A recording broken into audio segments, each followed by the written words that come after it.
Woi geng, balik lagi bareng gue Bodo Chris. Kali ini gue bakalan ngebahas alur cerita film Jerman berjudul Look Who's Back tahun 2015.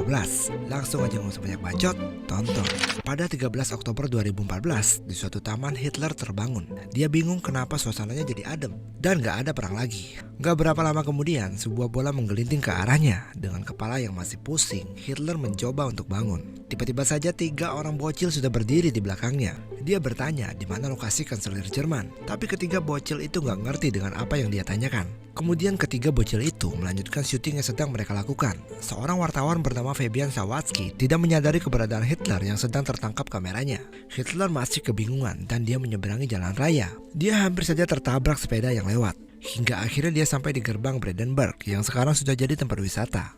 Di tengah-tengah keramaian, Hitler bertanya di mana jalan menuju kantor kanselir. Bukannya menjawabnya, orang-orang malah mengajak dia berfoto. Saat Hitler bertemu seorang ibu-ibu, dia bertanya tahun berapa sekarang. Karena ketakutan, mata Hitler malah disemprot pakai air cabai. Hitler menangis karena matanya perih dan gak bisa lihat. Hitler kemudian mendekati sebuah dagang koran. Saat membaca salah satu koran, dia sangat kaget karena sekarang sudah tanggal 14 Oktober tahun 2014. Saat tukang koran menegurnya, tiba-tiba saja Hitler pingsan. Ketika Hitler sadar dari pingsannya, dia mengira kalau dirinya sudah diculik dan mencurigai kalau musuhnya sudah menciptakan dunia baru yang kelihatan seperti dunia paralel untuk menipu dan menangkapnya. Hitler mulai ketakutan dan mengangkat kedua tangannya. Pedagang koran itu hanya tertawa melihat tingkah Hitler yang aneh dan menduga kalau Hitler sedang ikut syuting film. Hitler bilang kalau sehari-hari penampilannya memang seperti itu dan dia memperkenalkan diri sebagai Hitler. Pedagang koran itu mikir kalau Hitler sedang bercanda. Hitler kemudian mencari informasi dari koran yang dibacanya. Pada sebuah koran yang menampilkan dirinya, Hitler jadi tahu kalau orang-orang mengira dia sudah lama mati sehingga banyak tokoh amatir yang menirunya. Hitler juga merasa kecewa setelah tahu Jerman dipimpin oleh seorang wanita yang canggung dan nama negaranya sudah diubah menjadi Republik Federal Jerman. Sementara itu, sebuah televisi swasta sedang melakukan rapat pemilihan direktur baru yang jatuh pada seorang wanita bernama Berlin.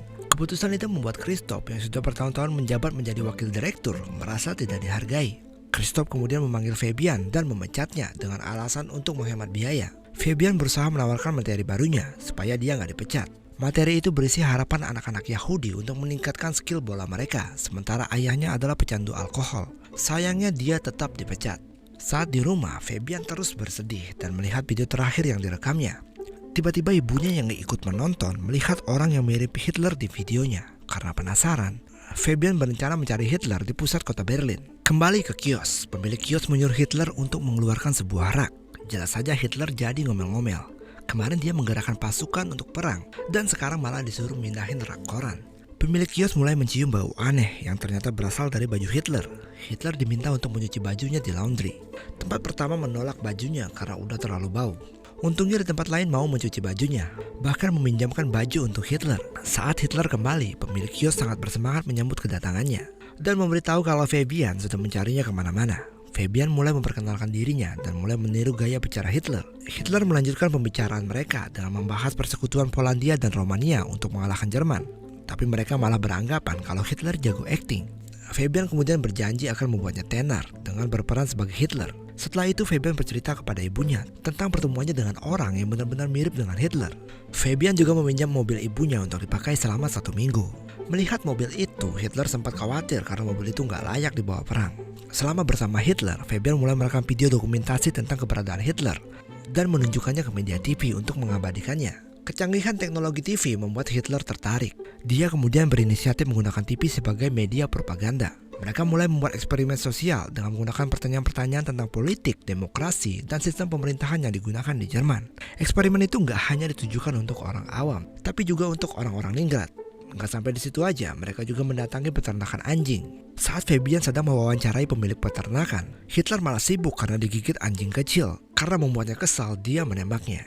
Kemudian Fabian menghubungi Christoph, bercerita dia sedang membuat film dan membutuhkan bantuan dana. Tapi Christoph malah mematikan handphonenya. Sementara itu, Hitler berulah lagi. Dia memecahkan kaca mobil milik ibu Fabian. Fabian jadi semakin pusing karena dia nggak punya uang lagi. Hitler kemudian membuka jasa pelukis untuk mendapatkan uang. Sebuah orang yang dilukis hanya bisa tertawa saking indahnya lukisan Hitler. Hari demi hari berlalu, Hitler dan Fabian sudah berjumpa dengan banyak orang. Kehadiran Hitler mendapatkan sambutan yang baik dari setiap orang yang mereka temui. Fabian kemudian memberanikan diri mendatangi Christoph dan memperkenalkan Hitler. Saat Christoph mengajak Fabian berbicara, Hitler langsung masuk ke tempat meeting. Di ruangan itu, Hitler mengutarakan gagasannya tentang masa depan bangsa Jerman di depan semua orang. Orang-orang yang ada di sana hanya tertawa melihat gaya bicara Hitler. Direktur Berlin jadi tertarik dengan kepribadian Hitler dan berencana mengajak Hitler untuk membuat sebuah acara TV komedi. Saat itu juga, Fabian kembali diperbolehkan untuk bekerja. Christoph kemudian menunjukkan ruangan kerja baru Hitler dengan bantuan sekretaris yang bernama Kromer.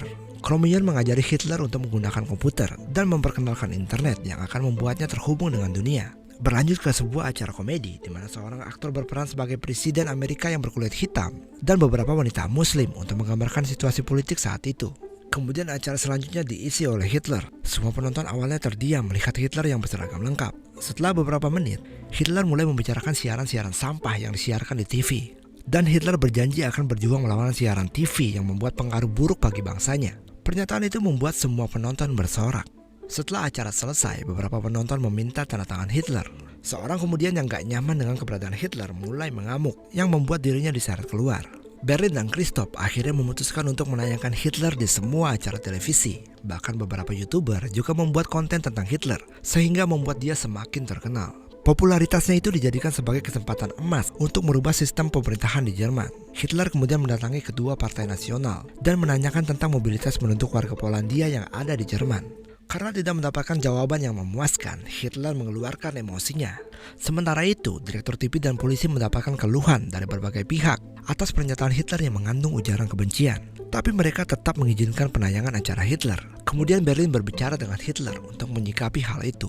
Berlin meminta Hitler menceritakan latar belakangnya untuk memastikan mereka nggak berurusan dengan Hitler yang sebenarnya. Akan tetapi, tiap kali Hitler menjawab, dia dikira sedang bercanda.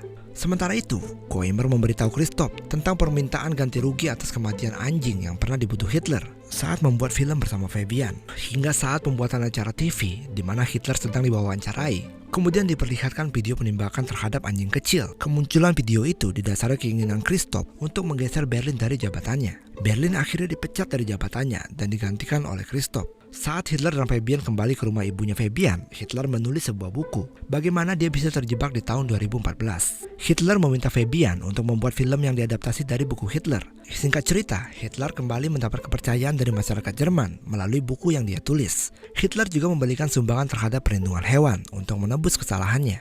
Di saat bersamaan, Christoph lagi pusing dengan turunnya rating TV mereka.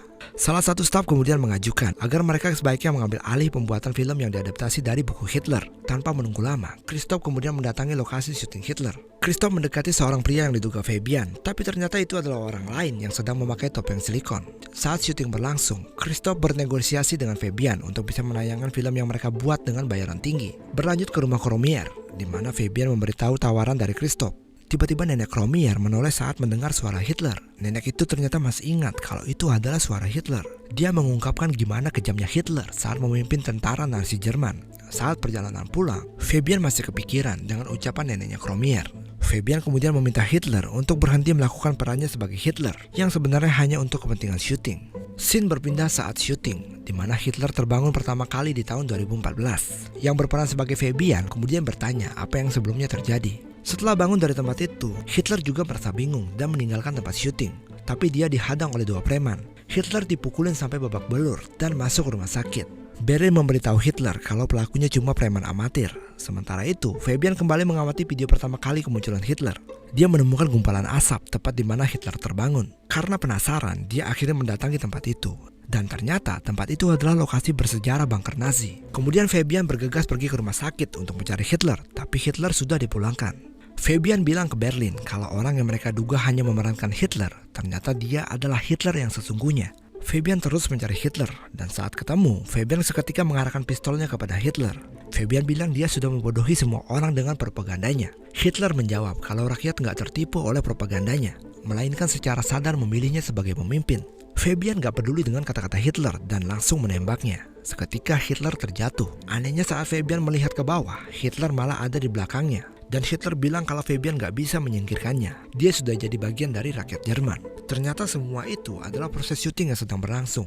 Setelah selesai melakukan syuting, Hitler dan krunya kembali mengenang jasa-jasa Febrian yang baru saja meninggal. Di dalam film ini masih menjadi misteri, gimana Febrian bisa meninggal. Ending yang cukup membingungkan.